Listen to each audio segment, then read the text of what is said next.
विसर्ग संधि का तात्पर्य हुआ विसर्ग के बाद स्वर या व्यंजन होगा, ये तो क्लियर है। विसर्ग के बाद स्वर या व्यंजन, ये विसर्ग हो गया, इसके बाद स्वर या व्यंजन, स्वर या व्यंजन हो। विसर्ग के बाद स्वर या व्यंजन हो उसे विसर्ग संधि कहते हैं। और विसर्ग का उत्व, उत्व, रत्व, सत्व और लोप में परिवर्तन होता है। उत्व का मतलब हुआ विसर्ग का ओ, होकर ओ होना, जो ओ होता है ना, ऊ से ओ बनता है, इसको उत्व बोलते हैं। और इसमें ओ बने, रत्व, इसमें र हलंत होता है विसर्ग का, और सत्व, इसमें स बनता है, कलापी दंस और दंस, सत्व। और लोप, जिसका मतलब हुआ विसर्ग का, ये विसर्ग का लोप हो जाना, विसर्ग का हटना लोप कहलाता है। अब प्रश्न है कि उत्व क्या नियम है। विसर्ग का ओ होना, इसमें दो पार्ट था। क पार्ट था, यदि विसर्ग के पहले अ हो, विसर्ग के पहले अ हो और विसर्ग के बाद तृतीय, चतुर्थ, पंचम वर्ण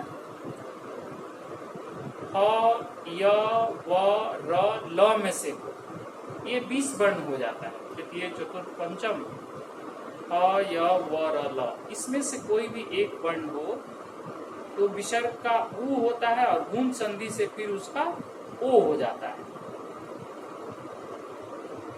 जैसे बालकः जोड़ गच्छति, बालकः, बालकः जो क बोलते हैं, इस क में विसर्ग के पहले क में क्या है, अ है, अ है, तृतीय, चतुर्थ, पंचम पर,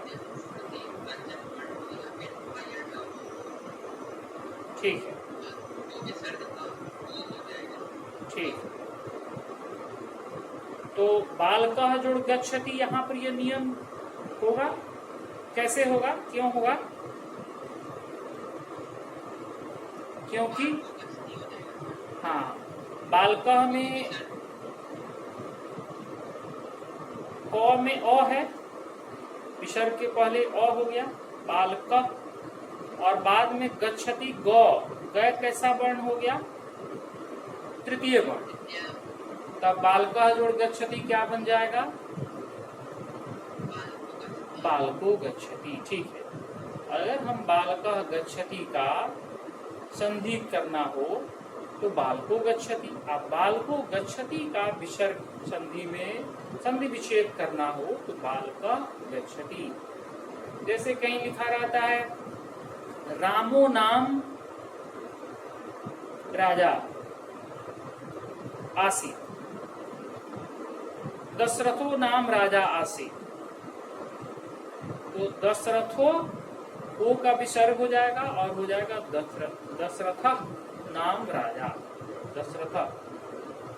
चैप्टर में हम लोग पढ़ते हैं तो बहुत जगह इस तरह का मिलेगा शब्द, उसको हमेशा ओ का विसर्ग कर लेंगे, संधि विच्छेद इसका होता जाएगा। नियम वही हुआ कि अ पहले, बाद में तीसरा, चौथा, पांचवा वर्ण। हम लोग चैप्टर भी पढ़ते हैं तो कई जगह जो हम लोग चैप्टर पढ़े हैं उसमें इसका नियम से हम लोग शब्द देख सकते हैं, बहुत जगह इसका शब्द मिलेगा। अभी हम लोग चैप्टर पढ़े थे उसमें भी कई जगह इस तरह का शब्द मिला था। जैसे यहाँ पर 6 नंबर श्लोक में, तीसरा चैप्टर अभी पढ़े थे, व्याधयो नोपसरपंती, तो व्याधय विसर्ग है और विसर्ग के बाद न पंचम वर्ण है, इसलिए यहाँ हो गया व्याधयो नोपसरपंती, विसर्ग का ओ हो गया, उत्तर होकर ओ बना है, यहाँ पर भी है।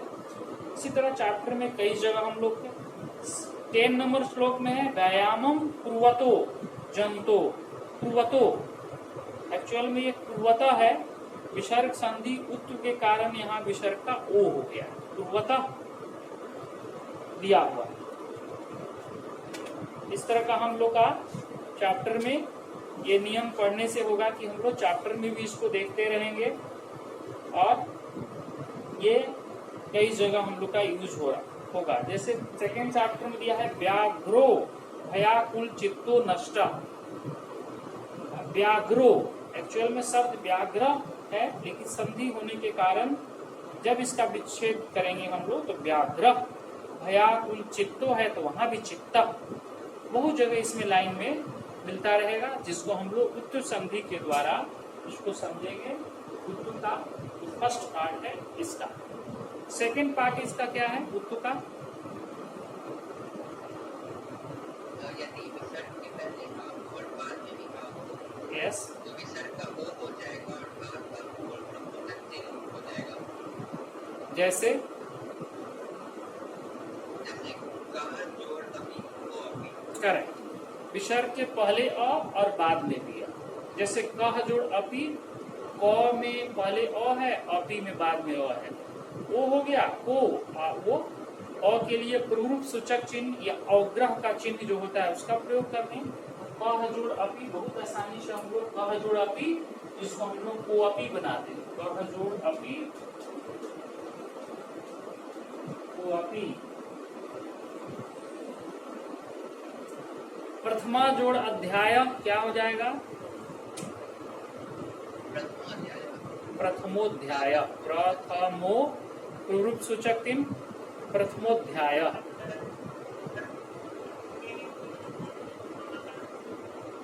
और कोई